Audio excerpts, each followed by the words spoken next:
Hello and welcome back to Super Mario World with me, Matthew Caddis, aka Puggy. So, we go into Ludwig's castle, who is actually in this game the second of the Koopalings we will fight here. And this one's quite a bit longer, as will every single other castle we will see in the game from now on. So, firstly we have a bunch of thwomps here, and in the previous room a bunch of things. Like in Super Mario Bros. 3, they come right down on you and then go slowly back up. And also a few Poroboos, but yeah. As I mentioned in my Super Mario Bros. 3 Let's Play, you can actually use Mario's spin attack to get on top of the thwomps if you can. And in this area, we get these moving blocks, which in other cases would take us, unless we have to get on top of them, they're moving as well. What is interesting is that they will sometimes appear from the other side as well. Just like there, for example. But we have to be quick because these are crusher blocks as well. So, you know my thing with crusher blocks in platformers. Especially 2D platformers. So that being said, let's make our way upwards and see what's over here. Another dry bones. They can actually be defeated in this game with Mario's cape power, so long as he does a spin attack with the cape. So yes, as you can see there. Yes, apparently undead Koopas are immune to a plumber wearing a superhero cape. Yes. But yeah, anything else, they just crumble and like usual and then come back. Seriously, do the dry bones. Here, we want to stand on this stone block specifically, or the one above it, just to avoid being crushed.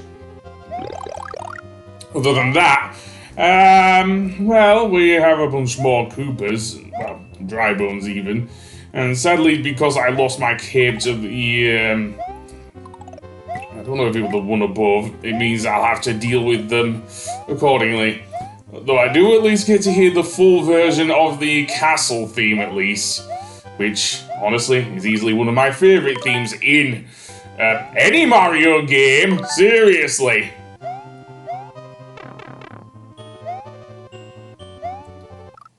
Where's the love for this game?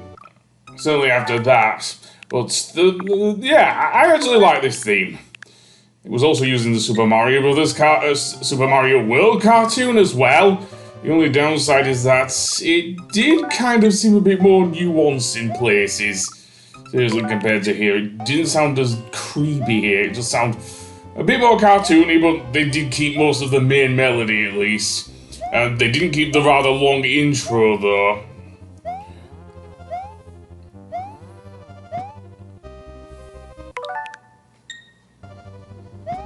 But that being said, yeah, I'm running out of things to say.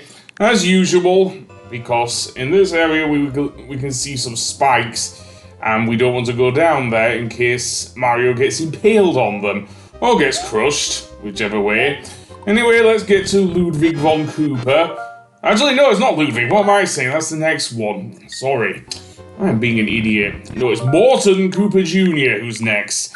And he is fought in a very different way to Iggy Koopa. Because in a similar way, actually, to the Boom Booms, because we're in a guarded room, sort of, and he likes to ground pound, just like the Boom Booms. One thing with Morton, you cannot damage him while he's climbing up the wall.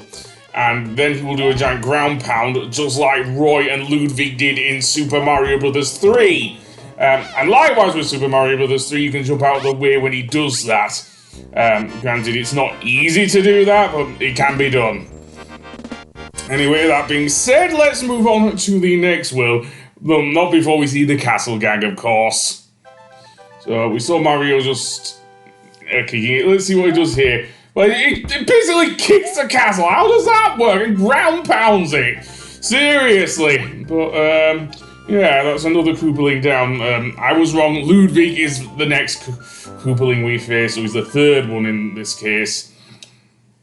I don't know. We'll have to wait until the very end of the game. That being said, now we get to the Vanilla Dome, and some various levels in here. This is also the first time in which I do try to tackle these secret levels. But not until I face... Actually, no, it's not Ludwig who's the next one either. I am wrong again. It's another Koopaling, but we'll get to that. So yeah, I have Yoshi here, which honestly, excuse me,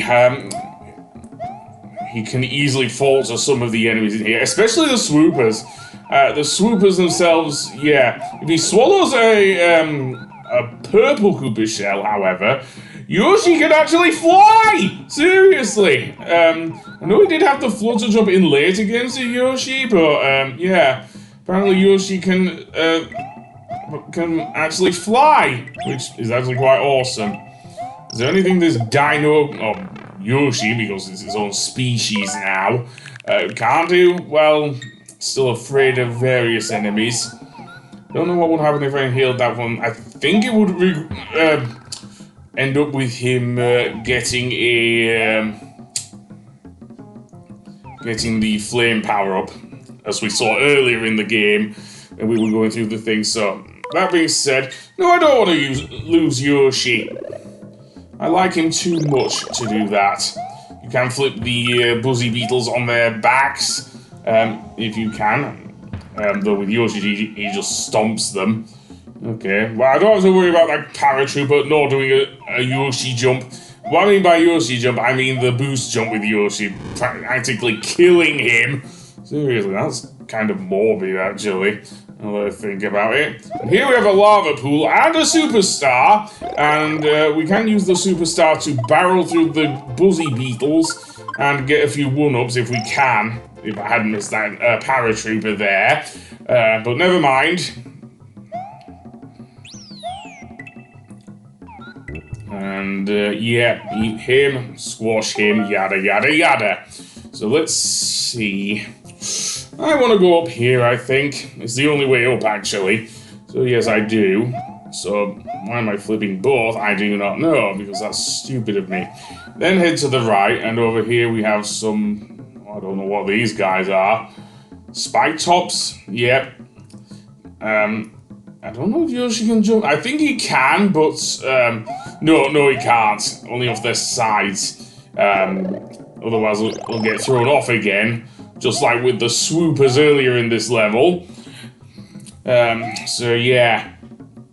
And here we do have to use the Koopa to bounce upwards. And note the green shaded things there.